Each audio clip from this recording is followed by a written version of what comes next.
তার আগে আমি অ্যানাউন্সমেন্টটা দিয়ে দিই যে আপনারা যে যা পারেন মানে এক গ্লাস পানি হলেও, এক প্লেট খাবারের টাকা হলেও, একটা জামার টাকা হলেও, মেডিসিনের টাকা হলেও, বা আমাদের একটা উদ্বাস্তু পরিবারকে একটা টেন্ট করে দেওয়ার টাকা হলেও, যা পারেন আল্লাহর রাস্তায় এখন থেকে সাদাকা করার নিয়াত করেন, সাদাকা করেন। সামনে ঈদ উল আজহা আসছে।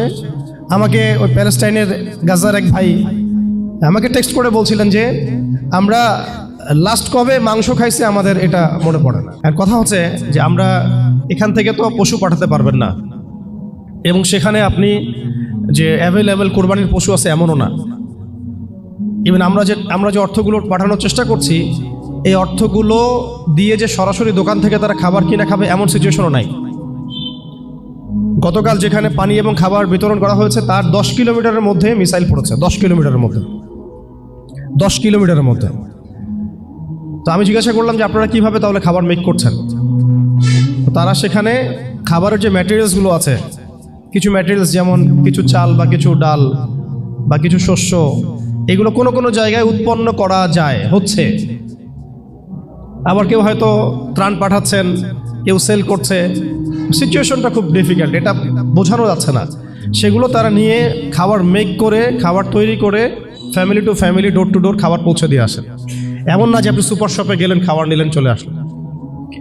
তাই আমি আজকে, এর আগে হয়তো এভাবে আমি আহ্বান করি নাই, বাট আজকে এভাবে খোলামেলায় আমি পুরো দেশবাসীর কাছে আহ্বান করছি, অনলাইনের মাধ্যমেও, যে আমরা আসন্ন কুরবানি ঈদে আমরা চেষ্টা করি, আমাদের তো কুরবানি মানে নফসের কুরবানি তো আছেই, পশুর কুরবানি তো আছেই, প্রবৃত্তির কুরবানি আছেই, আমরা আমাদের মাল কুরবানি করার চেষ্টা করি ইনশাআল্লাহ। এই ঈদে না হয় আপনি 1 লাখ টাকা দামে গরু কেনার দরকার নাই, আপনি না হয় 50,000 টাকা দামে গরু কিনেন, কুরবানি হবে না, বাকি টাকাটা গাজায় পাঠায় দেন। এই দিয়ে আপনি 5টা খাসি না দিয়ে 1টা খাসি দেন, বাকি টাকাটা পাঠায় দেন। এই দিয়ে এমন ফিকির করি আমরা, আমাদের আয়ের অন্তত ধরেন আয়ের 10%, মোট আয়ের 10% করে যদি আমরা সবাই দেওয়ার চেষ্টা করি, আমার মনে হয় আমরা এখান থেকে কোটি কোটি টাকার ফান্ড পাঠাতে পারবো ইনশাআল্লাহ।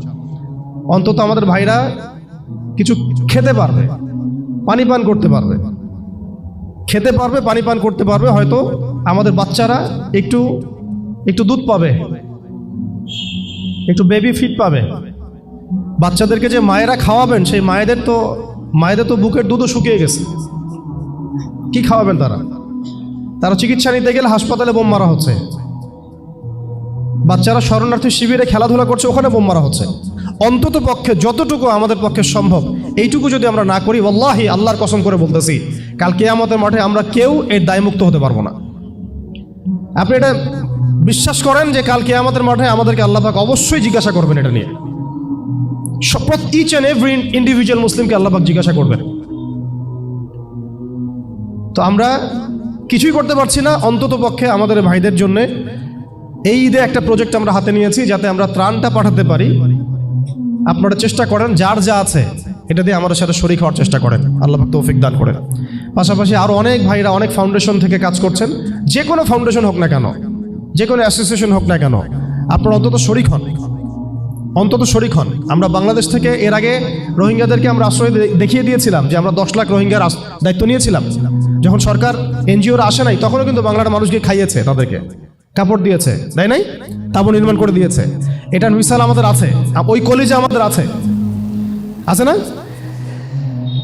আমি আজকে এটা উদাত্তভাবে আপনাদের কাছে আহ্বান জানাচ্ছি, অন্তত পক্ষে আসন্ন ঈদ উল আজহায় আপনারা সবাই যার যা আছে এইটা নিয়ে আমাদের মাজলুম ভাইদের পাশে দাঁড়ান।